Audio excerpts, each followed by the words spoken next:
All right, guys, we're live. It's Saturday, November 5th, just a couple of days before Election Day. And I figured I needed to get out and do my due diligence and tell you to go and vote. Get out and vote. And this is one of the most important elections, possibly in decades, maybe. There's a lot going on this year, and make your vote count. No matter which way you vote, Republican, Democrat, Independent. It doesn't matter. Get out and vote. So today, first of all, before we start,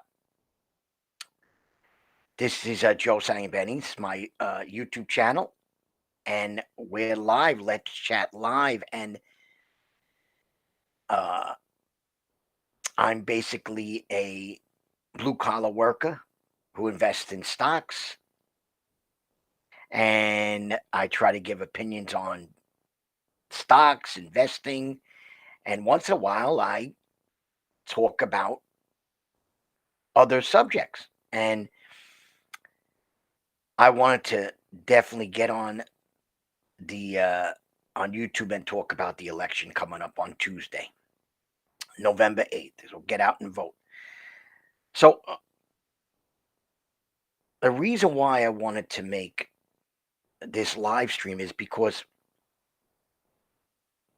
I wanted to go over some polling data about the upcoming election. I'm excited about the election. Every election day I get excited and I vote.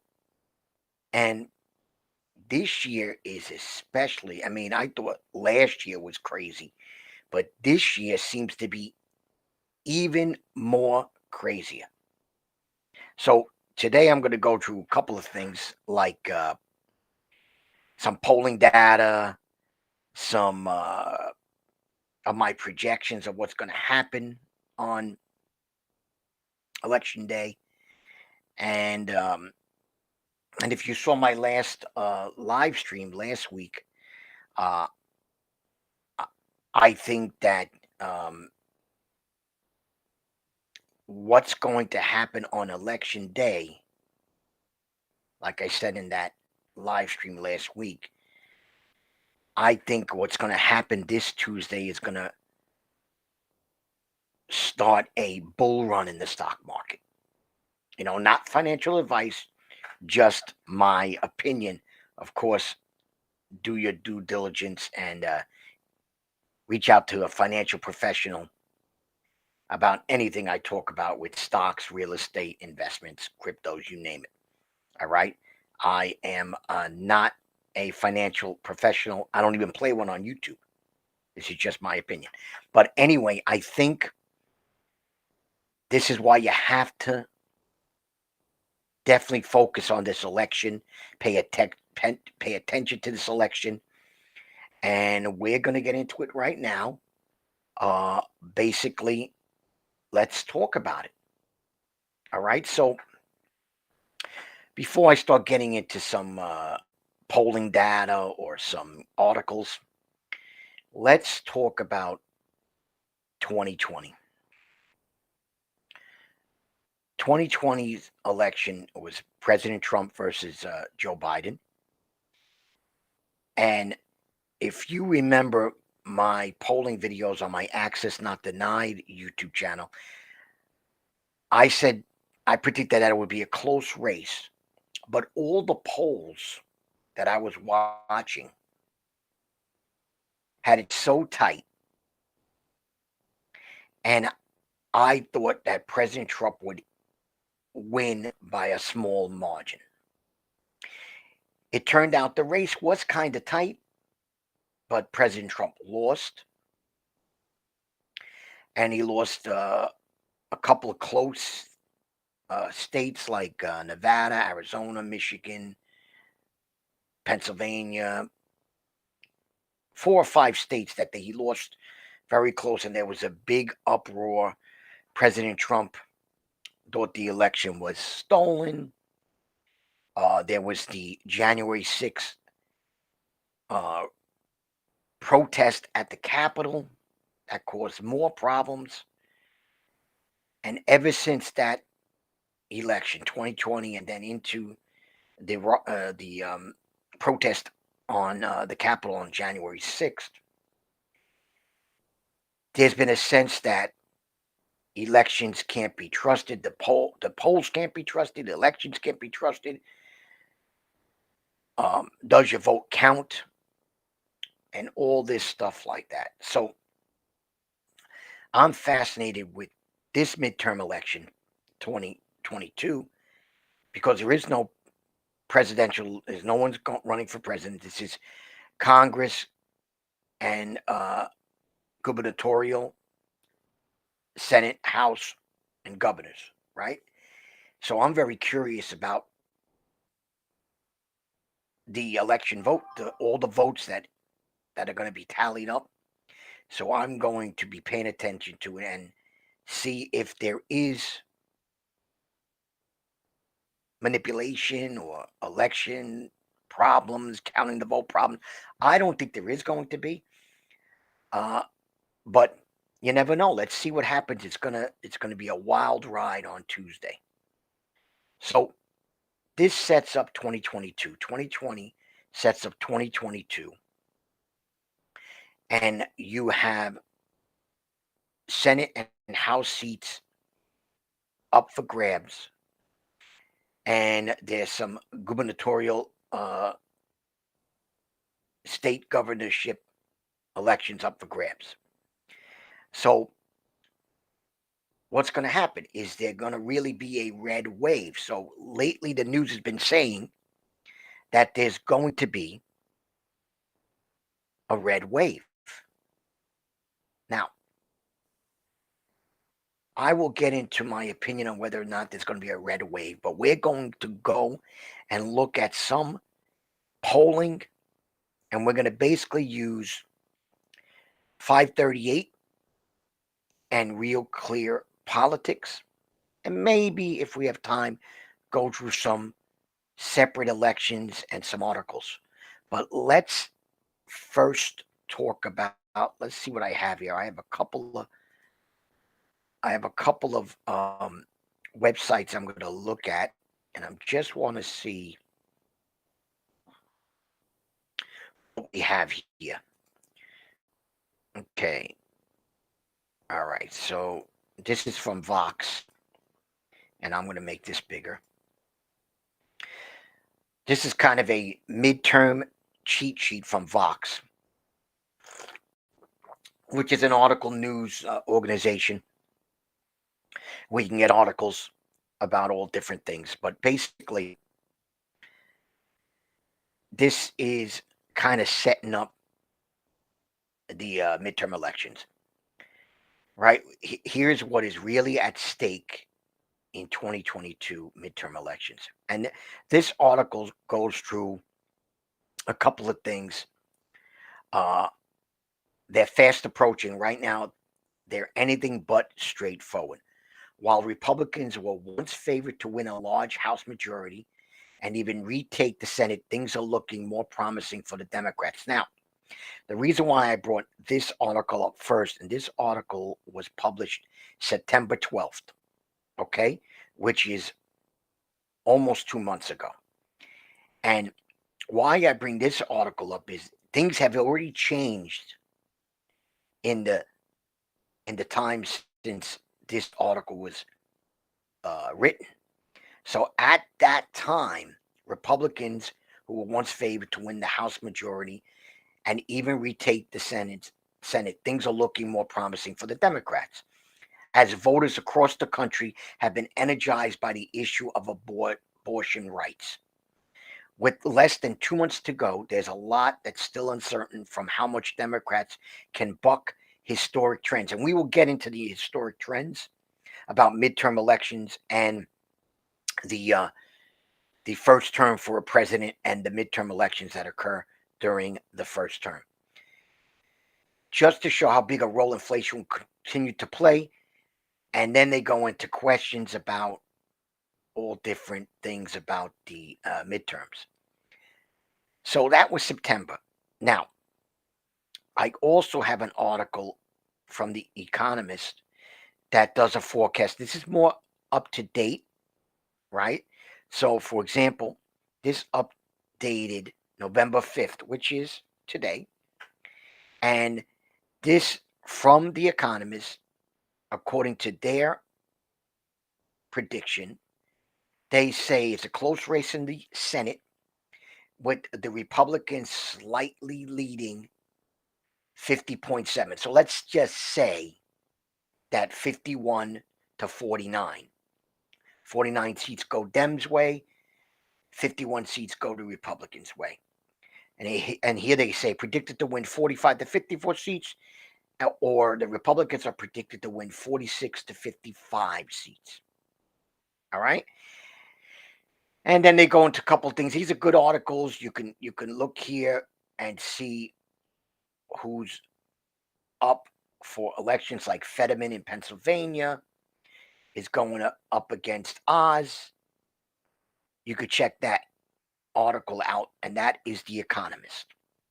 All right, and I will try to leave links if I have time. I'll try to leave links down below in the description. So let's go to the gist of this. Right, we are going to go to 538. This is Nate Silver's company, 538, and they're like a polling aggregator of all the polls across the nation. And we're from the front page, you can see they have articles and stuff, and these are good articles. You can read about opinion pieces and stuff on 538. So I recommend checking out 538 because I think that they are one of the polling. You know, when you're talking elections, you go to 538 and you go to Real Clear Politics, which is going to come up next. I'll show you. But let's take a look at some of what 538 is saying. All right. So in the Senate forecast, they have the Republicans winning 55 in a 100 chance, and the Democrats winning 45 in a 100 chance. And the House forecast is the Republicans 85 in 100 and Democrats are 15 to 100. So much different to when September, the Democrats were starting to make a run. And in a little while, I'm going to go and click on these and go deep into individual races and into more of the numbers. But I kind of want to do this and show you real clear politics also. Okay, because we're going to end up going back and forth from 538 to real clear politics and kind of hitting some different select races.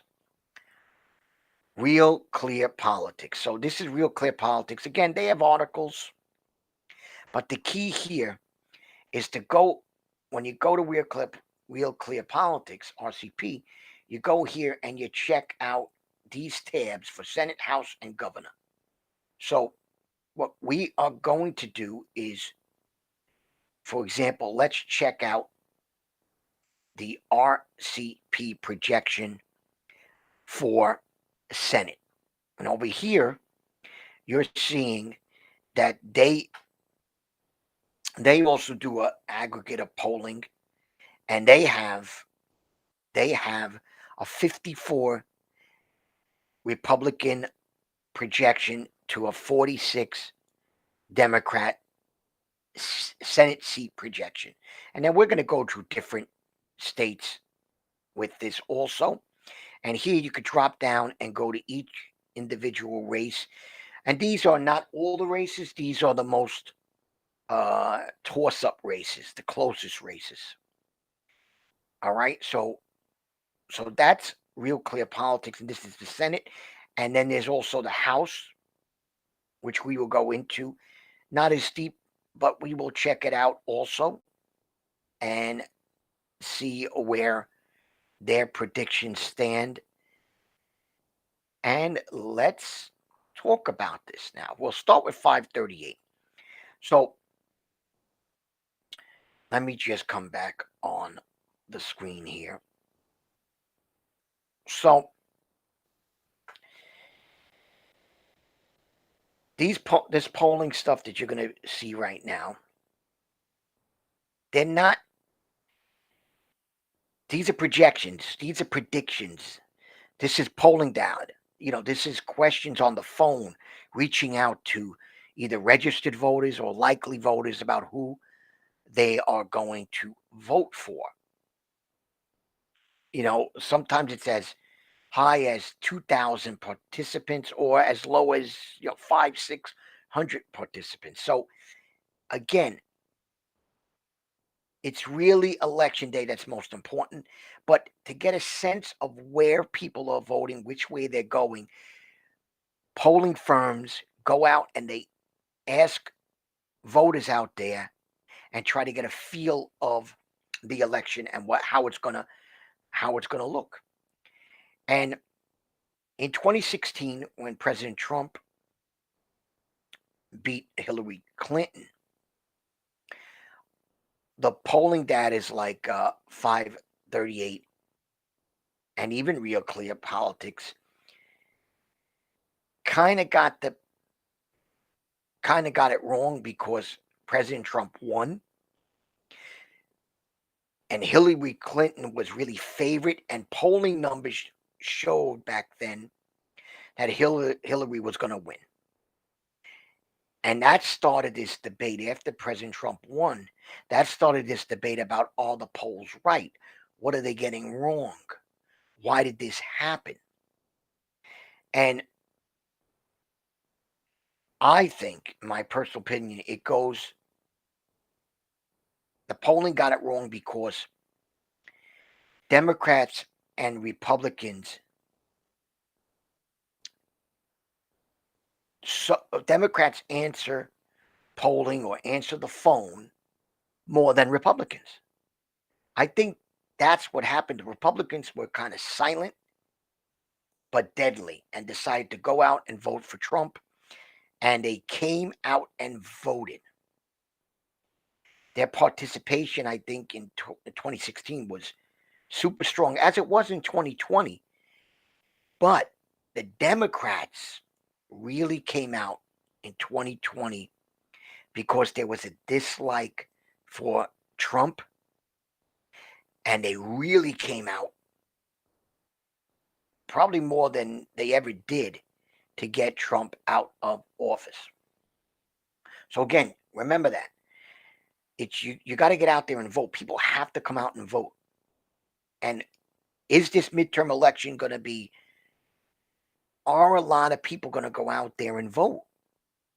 I think it's going to be a record midterm election as far as midterm elections go, because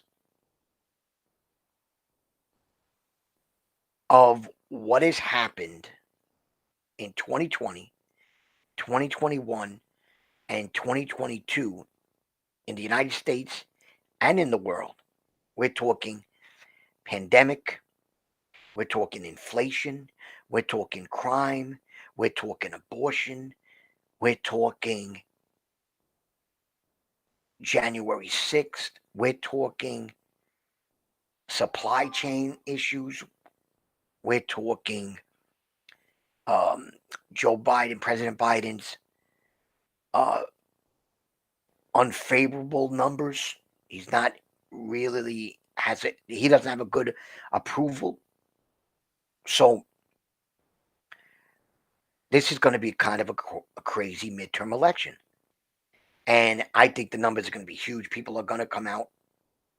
I'm going to go out and vote, and I'm telling you to go out and vote. So let's check out some of these individual cases. I mean, individual races, and check out how close they really are. And we'll start with 538. All right, let's go to 538, and we're going to go on Senate first. And basically, I'm going to stick with the Senate more than the House because the House, I'll go into a little bit of the House, but the House is definitely going to, in my opinion, is projected to go the Republicans' way. And history has shown in midterm elections and a disliked, low approval president's first term that the party that's going against the president gains more seats in the midterm election when you have a president that has very bad approval numbers like President Biden has. So let's look at the Senate. So on 538, you click you click that main thing. You click here and you go to Senate, and let's scroll down and see. You get a map. So this is 538 is very good. You get a map, and if you want to click on real quick to see races. So for example, Pennsylvania, you're going to see that John Fetterman and Mehmet Oz are in a close race, with Fetterman slightly leading Oz according to 538. So there's there's a lot of these races across the state. So 538 basically, if you go down here, they have a range where the Democrats could have 52 seats or the Republicans could have 54 seats. They're kind of their maximum. This little area, this shaded area, is what they think the maximum could be. So they're saying that the maximum roughly could be 80% of the outcome be 52 Democrats Senate seats, or 80% of the outcome could be 54 Republican seats. All right.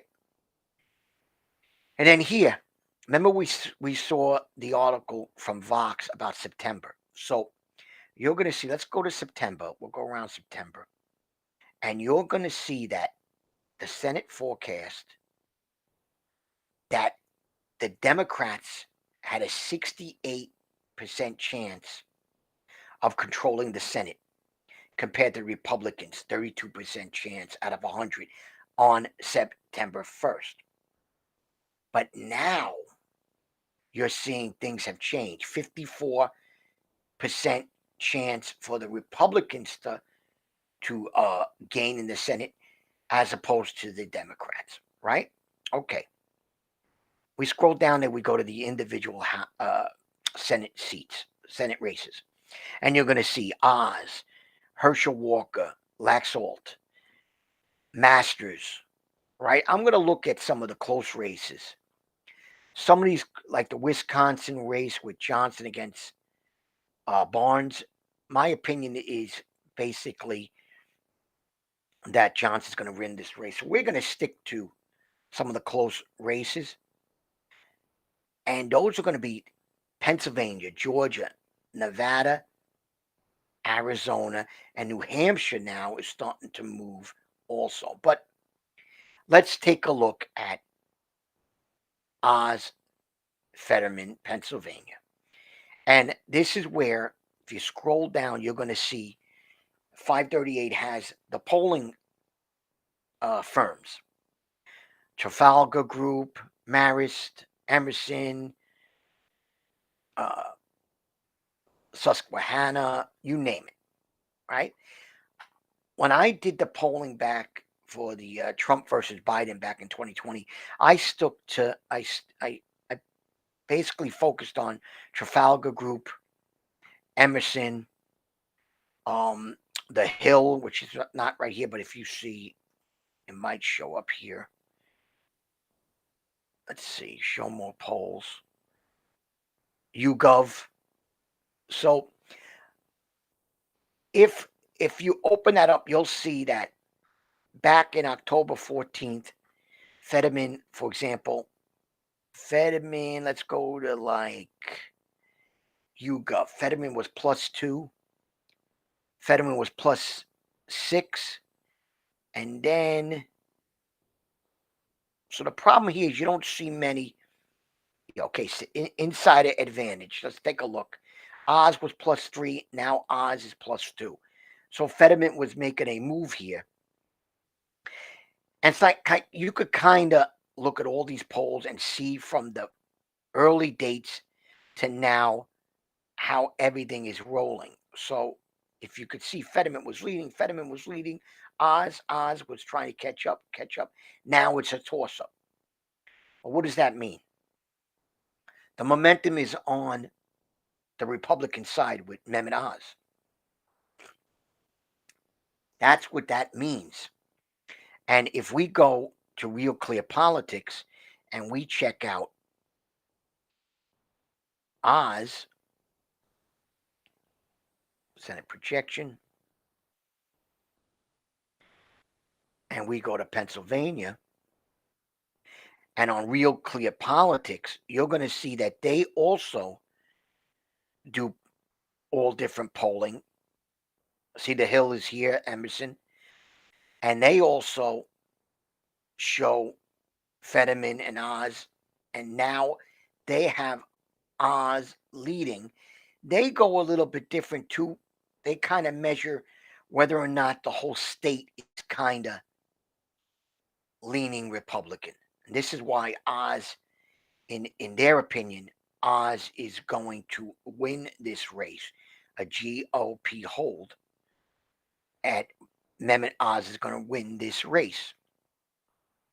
So these two sites are very important when it comes to polling.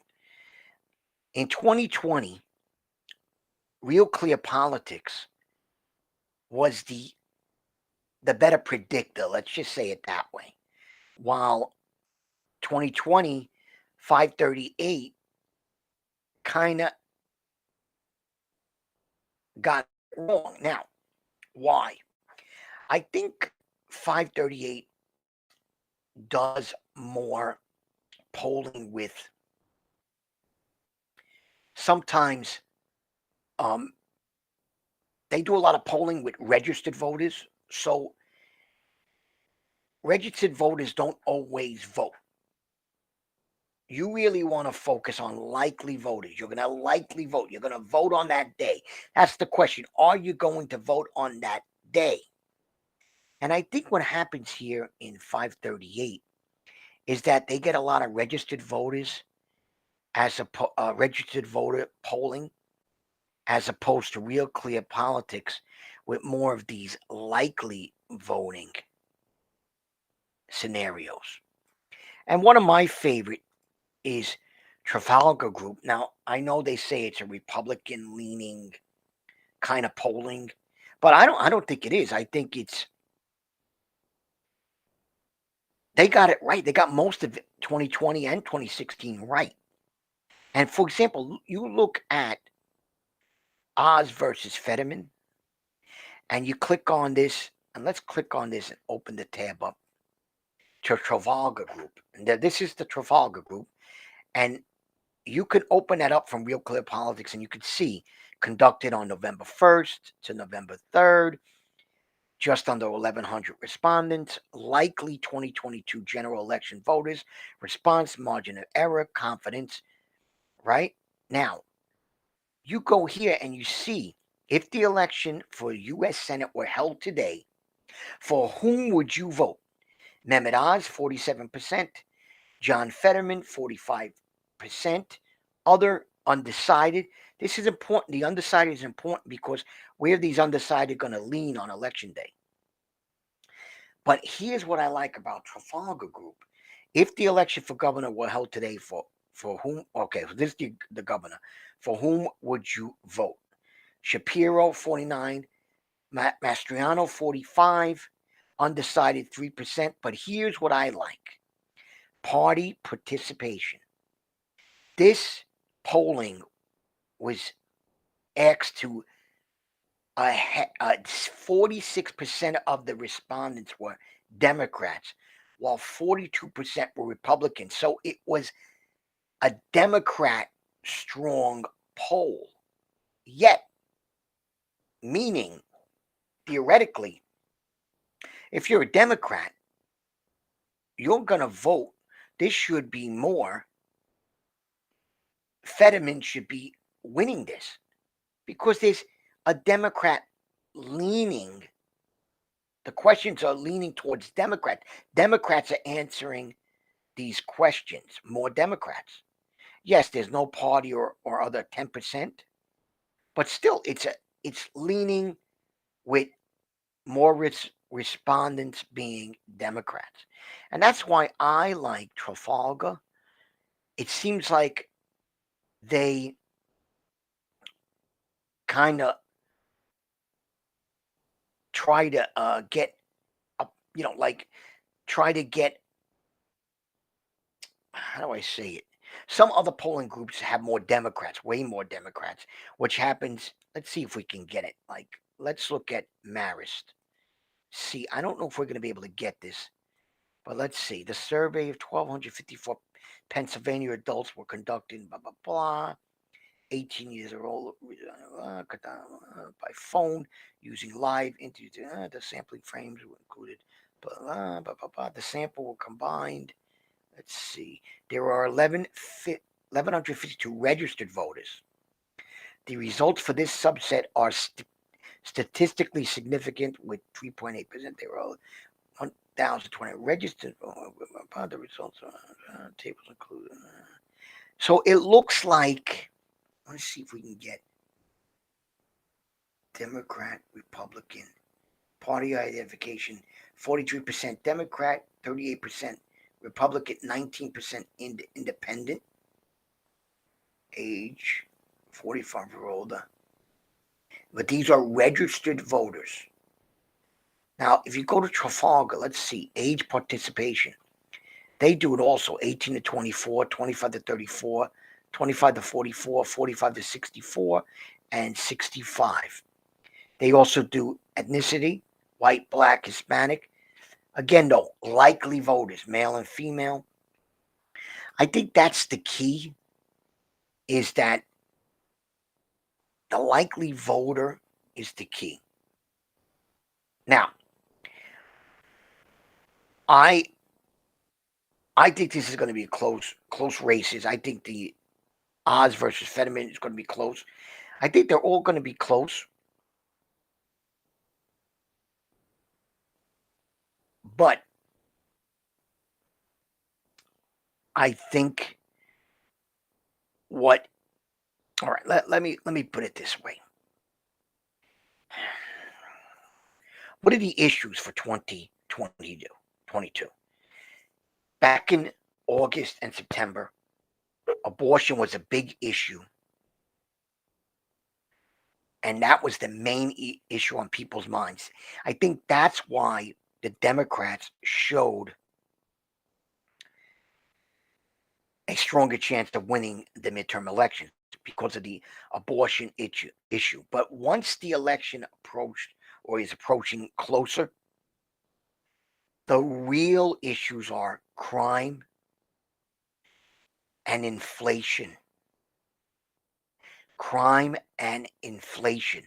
And the fact that President Joe Biden's approval ratings are low does not help the Democrats. So what do I mean by that? Let's go and look at an article about midterm elections and an approval of the president that's in office. So let me see if I have it. I have it here, I believe. Let me see. Let's see. Here we go. This is from presidency.ucsb, the American Presidency Project. The 2022 midterm elections, what the historical data suggest. History suggests Democratic loss of control of both House and Senate. Now, why is that? Okay, let's read a little bit. In the 2022 midterm elections in the 22 midterm elections from 1934 to 2018, the president's party has averaged a loss. The president's party has averaged a loss of 28 houses and 4 Senate seats. The president's party gained seats in the House only 3 times but gained seats in the Senate on 6 occasions. The president's party has gained seats in both houses only twice. One of them was George W. Bush, and I believe, let me see, I think I have it here. George W. Bush in 2002 actually gained House seats and gained Senate seats um, in the midterm election because of a 9/11 and how he performed. His favorability was very high during 9/11 2001, and that kind of went on election day. He had such a high approval rating, and it ended up that Republicans voted Republicans in for the midterm elections. So the incumbent president's ability to launch new major policy initiatives would be greatly weakened under divided government. If the Democrats lose control of either house, the administration can expect to be the target of numerous disruptive congressional inquiries. Okay, using the data we discussed below, we would expect Democratic seat losses of around 30 in the House and 3 in the Senate. Now, this was written August 30th, okay? And I'm going to get to the predictions of what I believe is going to happen. Democrats have a 9-seat margin currently in the House, and the parties are tied in the Senate. A Democratic loss in the House of fewer than 12 seats would be very unexpected. Oh, a Democratic loss in the House of fewer than 12 seats would be very unexpected. So they're going to lose seats. Like many midterm projections, these estimates are based on aggregated data, blah, blah, blah, blah, blah, blah. Okay, approval. President Biden's approval rating have been in the low 40 range for most of 2022. The most recent data as of this writing shows an approval rate of 44%. Now, if we go into Real Clear Politics and we go to the president, Biden's job approval, and we will see that his approval is only 42.3%. His disapproval is 54.9, according to Real Clear Politics, right? So let's go back here. In all graphs, one can see the typical positive association between, blah, blah, blah. Okay. From 1936 to 2018, near the midterms, 6 presidents have had approval ratings in the range of 40 to 45%, like Joe Biden, like President Biden. Those cases involve wide variation in seat loss or gain.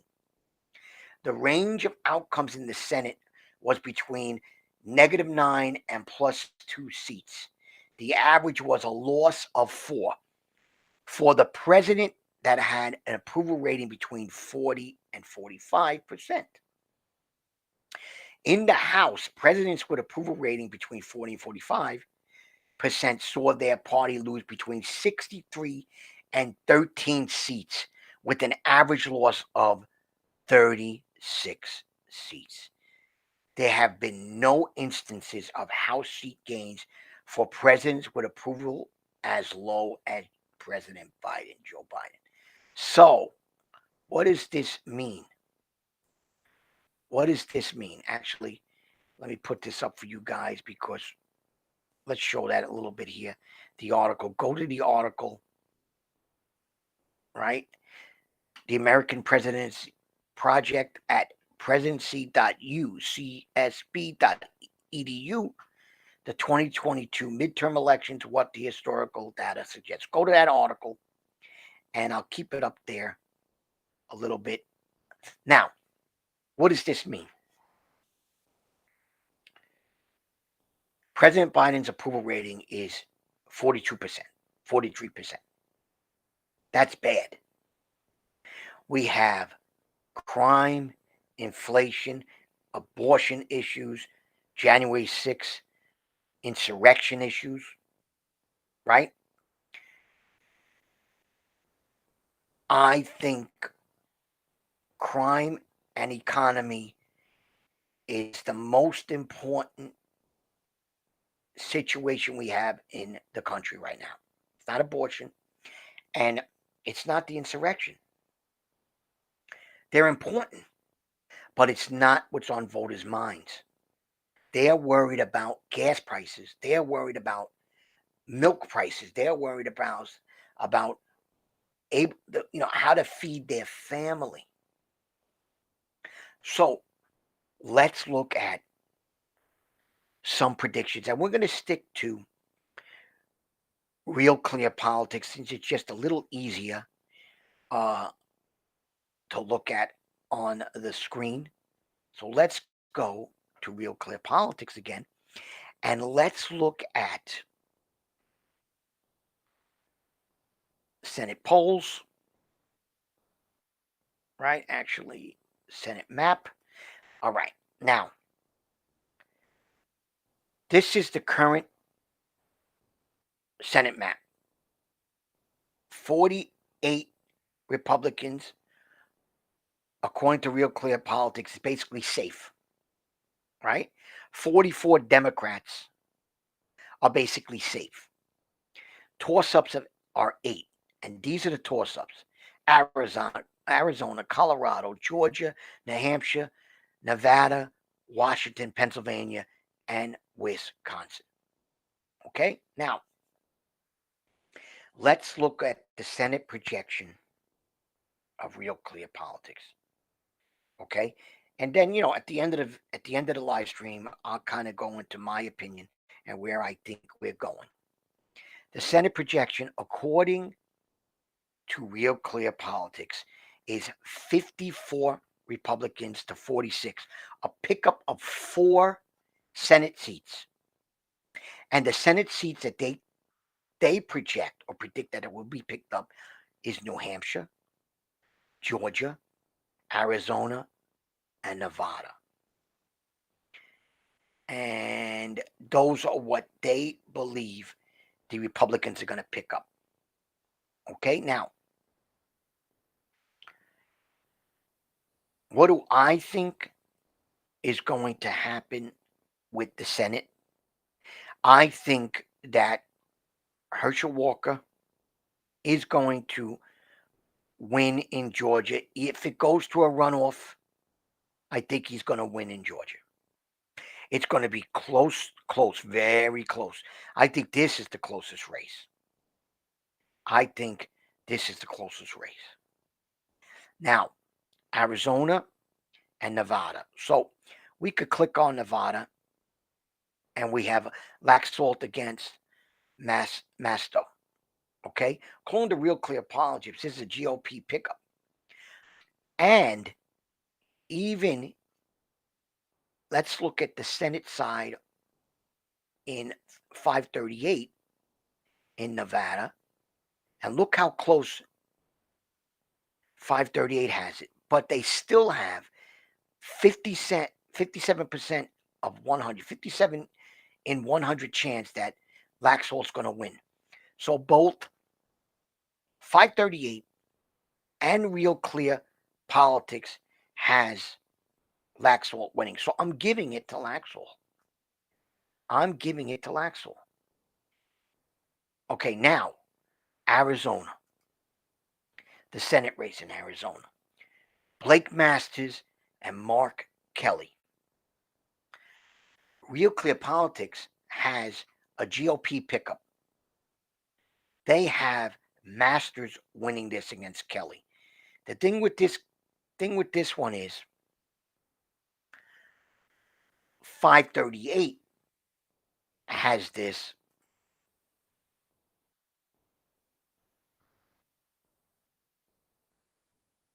with Kelly slightly favored Mark Kelly to win.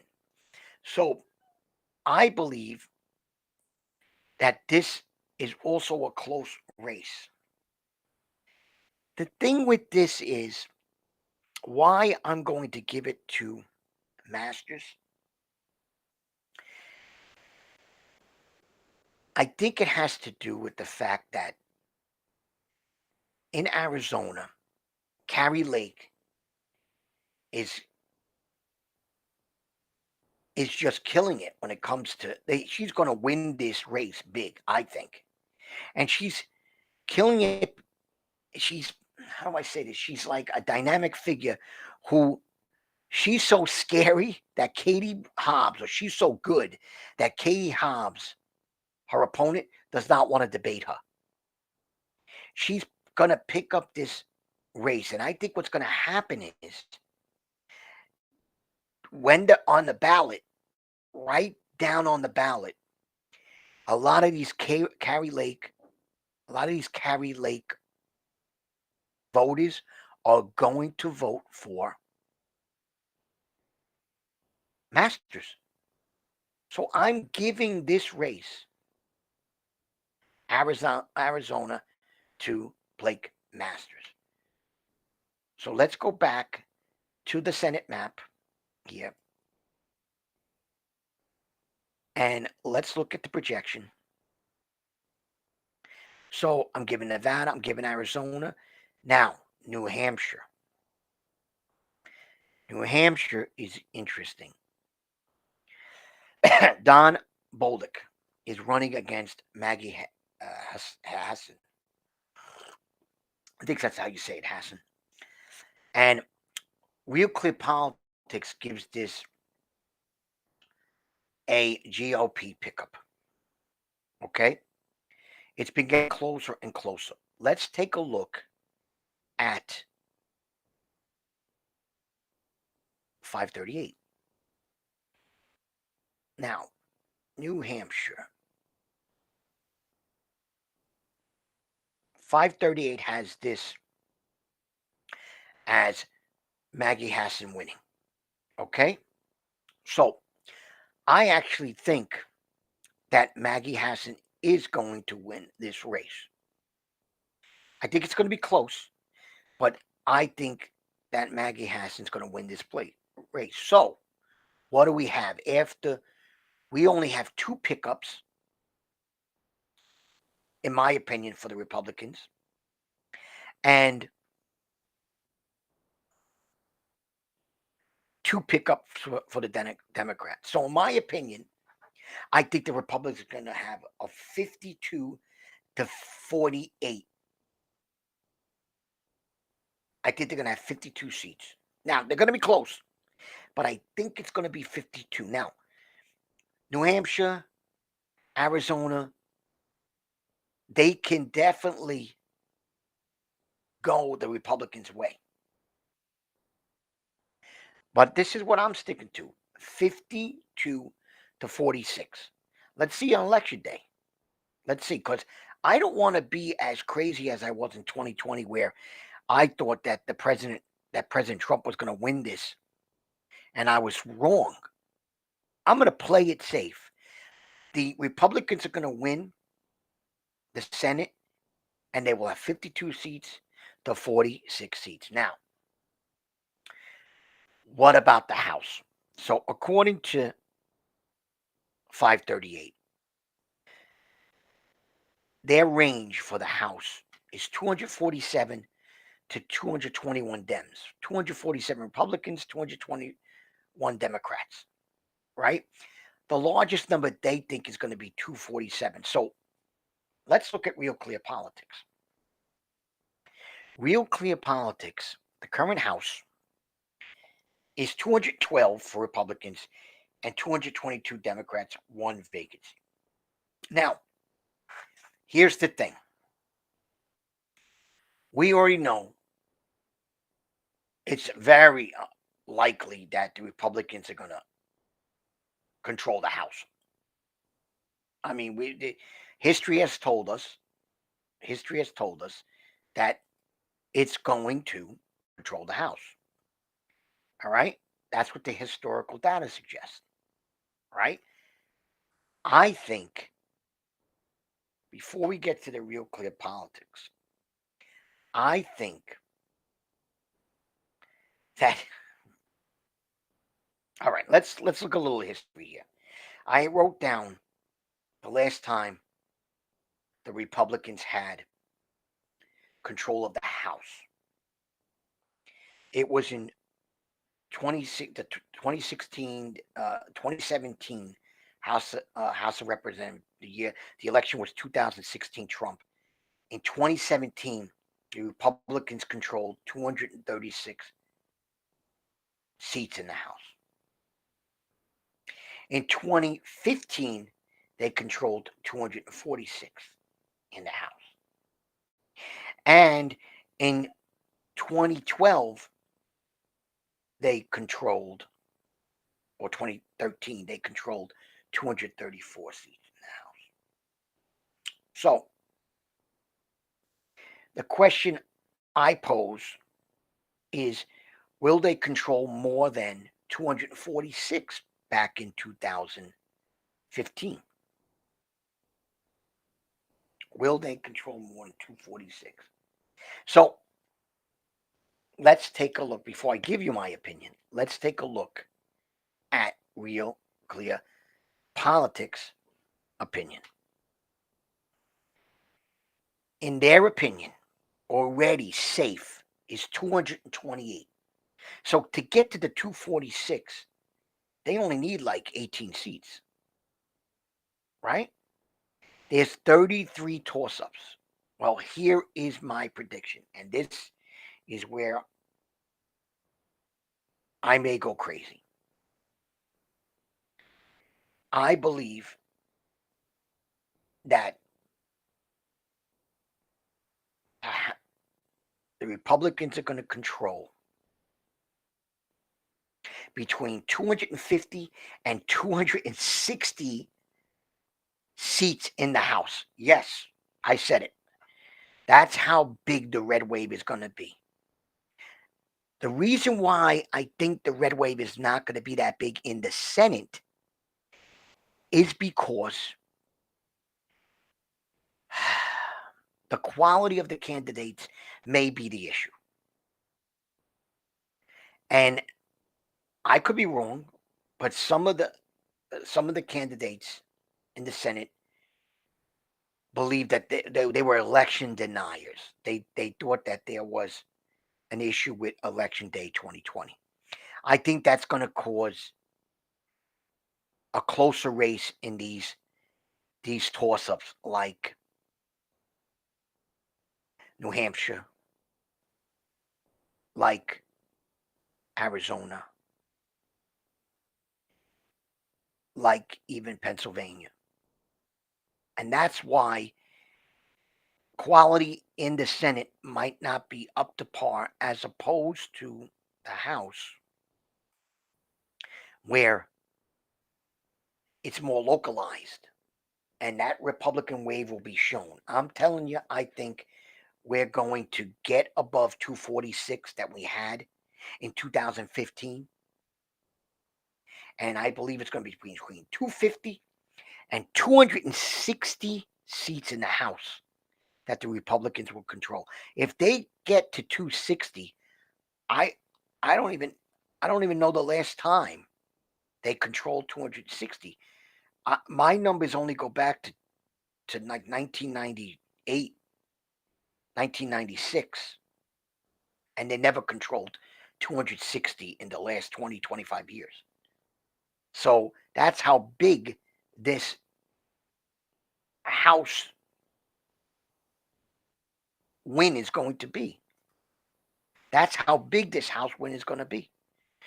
So that's it, guys. Well, actually, you know what? While I'm still here, let's look at the governorships.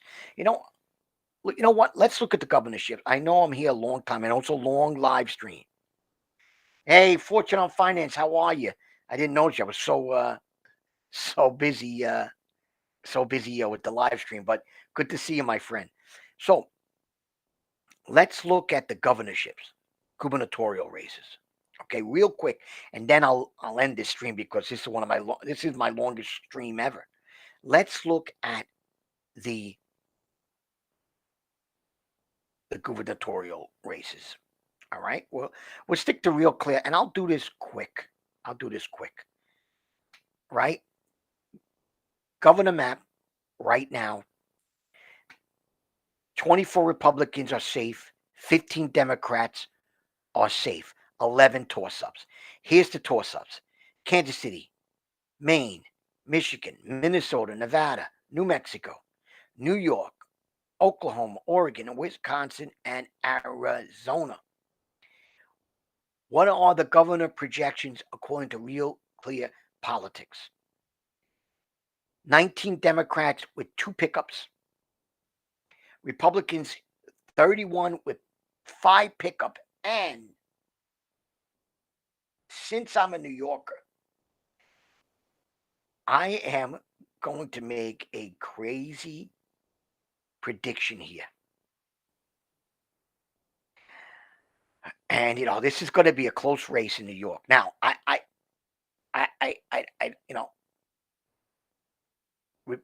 Republicans winning the governorship in New York. I mean, the last one was Governor Pataki, who I remember, of course.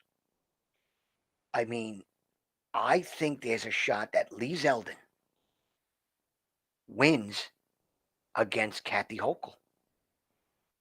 I think there's a shot here, and I'll tell you why there's a shot of Lee Zeldin winning against Kathy Hochul. And what a lot of people don't realize is Kathy Hochul. A lot of the nation doesn't realize is that Kathy Hochul took over for Cuomo, who resigned with the whole COVID senior citizen issues and the sexual harassment issues. Once Cuomo resigned, Kathy Hochul has never been elected. She's not an elected official.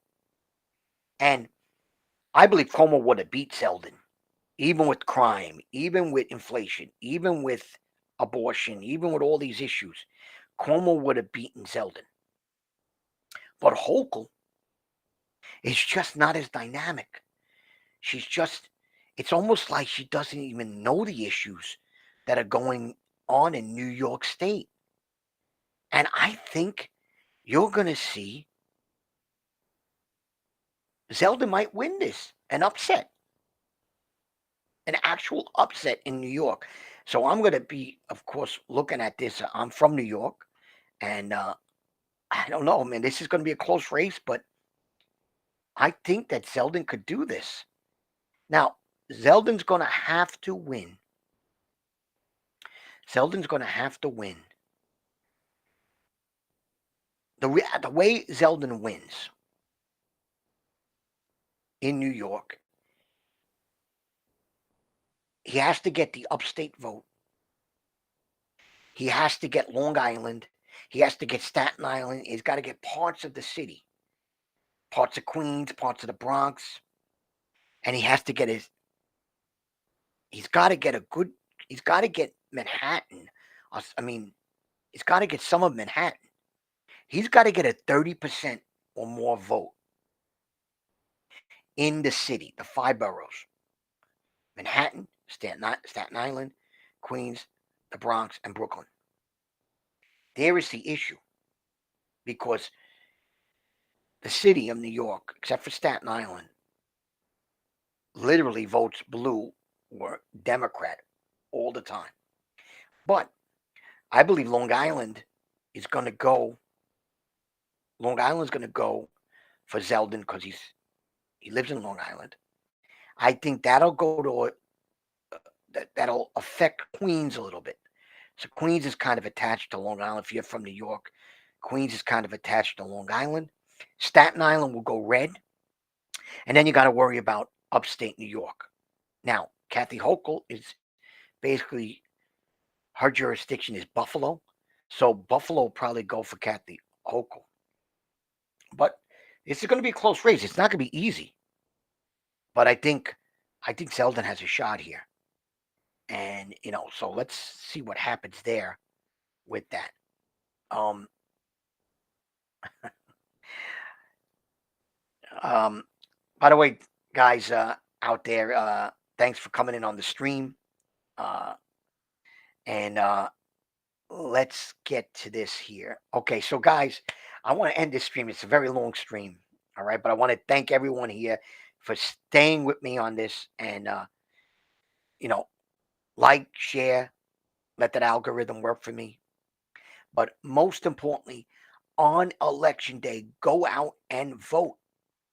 Election day, Tuesday, November 8th. Go out, make your vote count. All right, guys. So that's about it, guys. Thanks for joining in, and I hope to see you next week. And I may even stream live on election day if I have time. I don't know, but let's see what happens. All right, guys. So thanks a lot. Thanks a million. I'll see you guys later. Bye.